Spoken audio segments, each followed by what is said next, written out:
आशा का परिवार बहुत गरीब था, पर फिर भी आशा अपने बहू बेटे और 8 साल की पोती नेहा के साथ बहुत खुश थी।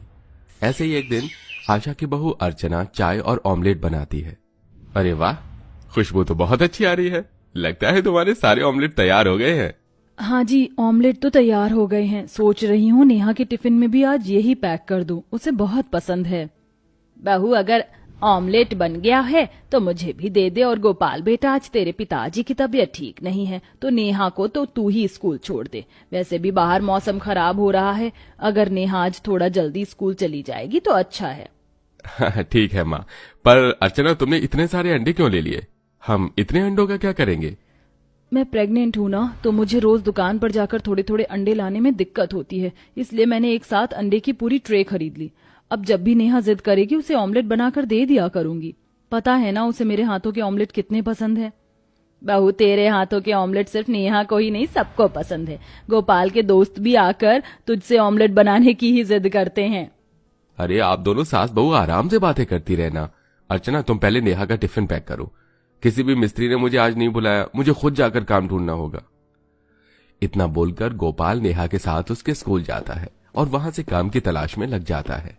पर बारिश होने की वजह से गोपाल को कहीं काम नहीं मिलता और गोपाल बारिश में भीगते हुए घर आता है, जहां वो देखता है कि उसका मकान मालिक उसके घर में बैठा है। अरे क्यों गोपाल, घर का किराया देने का मन नहीं करता क्या? हाँ, नहीं साहब, ऐसा नहीं है। वो तो बस बारिश का मौसम है, इसलिए सही से काम नहीं मिल पा रहा। अगर काम होता तो मैं आपके पैसे भला क्यों रोकता। अच्छा, बिना पैसे के घर में ही ऑमलेट बनाए जा रहे हैं। अंडे की ट्रे तो देखो, लग रहा है दुकान खोलने का इरादा है। अरे नहीं साहब, ऐसा नहीं है। वो तो बच्ची जिद करती है ऑमलेट खाने की, और मेरी बीवी गर्भवती है तो उसे रोज दुकान पर जाने में तकलीफ होती है, इसलिए एक साथ ले आए। आप मुझे बस कुछ दिन की मोहलत दीजिए, मैं आपके सारे पैसे दे दूंगा। देखो गोपाल, तुम्हारे पास सिर्फ अब 5 दिन है। अगर तुमने इस 5 दिन में मुझे मेरे पैसे नहीं दिए तो तुम्हें ये घर खाली करना पड़ेगा, और इस बार मैं तुम्हें धमकी देकर जा रहा हूँ, याद रखना। इतना बोलकर मकान मालिक वहां से चला जाता है, पर गोपाल का पूरा परिवार गहरी सोच में डूब जाता है। एक तरफ गोपाल को नौकरी नहीं मिलती और दूसरी तरफ दिन रात भारी वर्षा होती रहती है। देखते ही देखते 5 दिन बीत जाते हैं और 5वें दिन मकान मालिक अपने कुछ आदमियों के साथ गोपाल के घर आता है। हाँ भाइयों, इस घर को खाली करो, अब इस घर में नए किराएदार रहेंगे। नहीं मालिक, ऐसा मत करो। बाहर बहुत बारिश हो रही है, मैं गर्भवती हूँ, कुछ ख्याल रखो। हम इस बारिश में कहाँ जाएंगे, हमें कुछ दिन और दे दो, हम आपकी पाई पाई चुका देंगे। बेटा, मैं तेरी माँ के बराबर हूँ। देख, तेरे अंकल की तबीयत ठीक नहीं है, वह बिस्तर पर पड़े रहते हैं। हमारे लिए ना सही, उनके लिए हमें थोड़ा सा समय और दे दे। बाहर बहुत बारिश हो रही है, इस बारिश में मैं अपने परिवार के साथ कहाँ जाऊंगी। ये तो आपको पहले सोचना पड़ेगा माताजी। मैं अपना घर किसी को मुफ्त में रहने के लिए नहीं दे सकता। 4 महीने से मकान का किराया नहीं आया है और घर में अंडों की ट्रे आई जा रही है। एक काम करो, इस बारिश में अपनी बहू के साथ ऑमलेट बनाकर बेचो। बहुत स्वादिष्ट ऑमलेट बनाती है ना आपकी बहू। आपका बेटा तो कोई कमाई करने से रहा। हाँ भाइयों, सारा सामान फेंकना, पर याद रखना अंडे न टूटे। माताजी अपनी बहू के साथ अब ऑमलेट बेचेंगी। इतना बोलकर मकान मालिक अपने आदमियों के साथ मिलकर गोपाल के घर का सारा सामान बाहर कर देता है और वो लोग बारिश में बेघर हो जाते हैं। गोपाल अपने परिवार के साथ अपना सारा सामान लेकर बारिश में भटकते हुए एक रोड के साइड खड़ा हो जाता है, जहां कुछ गरीब लोग टेंट बनाकर रह रहे थे। अरे भाई, तुम तो बेघर हो क्या? अरे बारिश में क्यों भीग रहे हो? सामने सस्ती पन्नी बिक रही है, डंडा हमारे पास रखा है, पन्नी खरीद के ले आओ और टेंट लगाकर हमारी तरह रह लो। क्यों गर्भवती बीवी बच्ची को और अपने माता पिता को बीमार करने में लगे हो? हाँ पापा, अंकल बिल्कुल सही कह रहे, टेंट बनाकर ही रह लेते हैं ना। बहुत देर से मैं बारिश में भीग रही हूँ, अब तो मुझे ठंड भी लगने लगी है, हवा भी कितनी तेज चल रही है। हाँ बेटा, जब तक तुझे नौकरी नहीं मिल जाती और नया घर नहीं मिल जाता, जब तक इन लोगों की तरह गुजारा कर लेते हैं। गोपाल के पास अब दूसरा कोई रास्ता नहीं था, इसलिए वो बाकी लोगों की तरह पन्नी का टेंट बनाकर उसमें अपने परिवार के साथ रहता है और अपने घर वालों से कहता है, माँ, अर्चना, मुझे नहीं लगता कि गांव में मुझे नौकरी मिलेगी। यहाँ पर बारिश बंद नहीं हो रही, मुझे शहर चले जाना चाहिए। मैं जब तक शहर में नहीं आ पाता, आप सब यहीं रहना।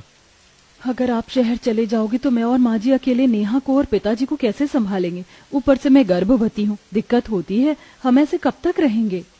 अर्चना, तुम्हें तब तक यहीं रहना होगा जब तक मैं शहर से काम करके तुम्हारे पास ना आ जाऊं। और प्लीज इस बार मुझे मत रोकना, मुझे जाने दो। अपने परिवार की भलाई के लिए गोपाल शहर चला जाता है। राशन फेंकने की वजह से अर्चना और आशा के पास चीनी, चाय पत्ती और अंडों के सिवाय और कुछ नहीं था। माँ, उनके टेंट में बहुत अच्छा खाना बन रहा है, मुझे बहुत भूख लग रही है, अब भूख बर्दाश्त नहीं हो रही। बहू, उन बदमाशों ने हमारा सारा राशन फेंक दिया, पर एक काम अच्छा किया, अंडा नहीं तोड़े। बहू, तू नेहा के लिए ऑमलेट ही बना दे।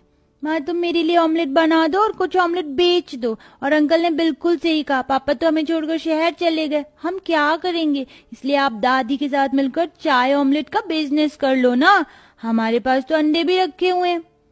माँ जी, नेहा बिल्कुल सही कह रही है। गोपाल जी जब तक नहीं आ जाते तब तक हमें ही अपना घर संभालना है, और इस बारिश में हमें कहीं नौकरी नहीं मिलेगी। बारिश के मौसम में लोग अंडा ज्यादा खाते हैं। हम चाय ऑमलेट बेचकर क्या पता हमारा काम चल पड़े। अर्चना और आशा अपना घर चलाने के लिए अपने टेंट के बाहर ही एक छोटा सा टेंट लगाती हैं और जमीन पर ही चूल्हा रखकर चाय और ऑमलेट बनाकर बेचने लगती हैं। उस रोड पर अर्चना के अलावा और कोई दूसरी दुकान नहीं थी, इसलिए बारिश में भीगता हुआ हर इंसान उसकी दुकान पर आता है और उससे चाय और ऑमलेट लेता है। अरे बहन जी, वैसे तुमने सही कहा, इस रोड पर चाय ऑमलेट का दुकान खोलकर इस पूरे रोड पर कहीं पर कुछ खाने को नहीं मिलता। भाई, अब हमारा ही मुसाफिरों के लिए अच्छा हो गया। सच में बहन, तुम्हारे हाथों में तो जादू है। क्या स्वादिष्ट चाय बनाई है माँ जी आपने, और ये ऑमलेट मजा आ गया बारिश के मौसम में इतना अच्छा चाय ऑमलेट खाकर। शुक्रिया आप दोनों का। इतना बोलकर वो औरत और आदमी वहां से चले जाते हैं। और इसी तरह 2 दिन बाद बारिश में भीगते हुए कॉलेज के कुछ बच्चे उनकी दुकान पर आते हैं। यही वो दुकान है जिसके बारे में मैं बता रहा था। देखा, ये दुकान हमारी कॉलेज से ज्यादा दूर नहीं है। मैंने तो सोच लिया है, कॉलेज की छुट्टी के होने के बाद मैं हमेशा इनके ऑमलेट खाने और चाय पीने आऊंगा। वैसे बारिश में गर्म चाय और ऑमलेट का मजा ही कुछ और है। आंटी जी, जल्दी से आप हम सबके लिए इलायची वाली चाय बना दीजिए, और दीदी आप डबल एग का ऑमलेट बनाना। अब जल्दी से आशा चाय बनाने लगती है और अर्चना ऑमलेट। देखते ही देखते उनके पास लोगों की भीड़ जमा हो जाती है। सब छाते में खड़े होकर चाय और ऑमलेट खा रहे थे। ये देखकर अर्चना अपनी बेटी को अपने पास बुलाती है। नेहा बेटा, देखो ग्राहक की भीड़ लग गई है। दादी चाय बना रही हैं और मैं ऑमलेट, इसलिए हम सही से किसी से पेमेंट नहीं ले पा रहे। तुम हमारी मदद करो और सबसे पैसे ले लो। इस तरह अर्चना और आशा का चाय ऑमलेट इतना ज्यादा बिकने लगता है कि किसी किसी वक्त नेहा अपनी माँ और दादी की मदद करवाती है। इसी तरह कुछ दिन बीत जाते हैं और अब दोनों सास बहू मिलकर अपनी खुद की एक छोटी सी चाय और ऑमलेट की दुकान खोल लेते हैं। और बहुत जल्द गोपाल भी आ जाता है। माँ, अर्चना, ये क्या? अरे, आप दोनों ने चाय ऑमलेट की दुकान कर ली? हाँ पापा, और ये आइडिया मैंने ही दिया था। और आपको पता है, माँ और दादी आपके आने का इंतजार कर रही थी, क्योंकि हमने अपने लिए एक नया घर देखा। अब आप आ गए ना, तो हम अपने नए घर जाएंगे। मेरी बेटी, मुझे तुम पर गर्व है। तुमने अपनी माँ को इतना अच्छा आइडिया दिया।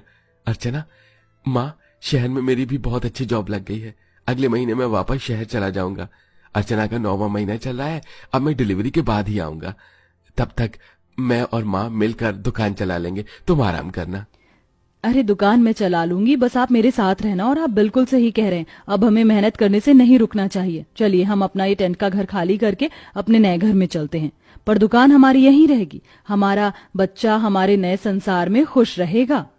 इस तरह अर्चना अपने पूरे परिवार के साथ अपने नए छोटे से घर में चली जाती है और अपनी दुकान वहीं रखती है। और वो सुबह 7 बजे जाकर अपनी दुकान खोलती है। और अर्चना की दुकान खुलते ही उसकी दुकान पर ग्राहकों की भीड़ लग जाती है। गोपाल भी उसके साथ रहता है और उसे आराम करवाता है। कुछ दिनों बाद अर्चना एक बेटे को जन्म देती है और अब वो अपने परिवार के साथ खुशी खुशी रहती है।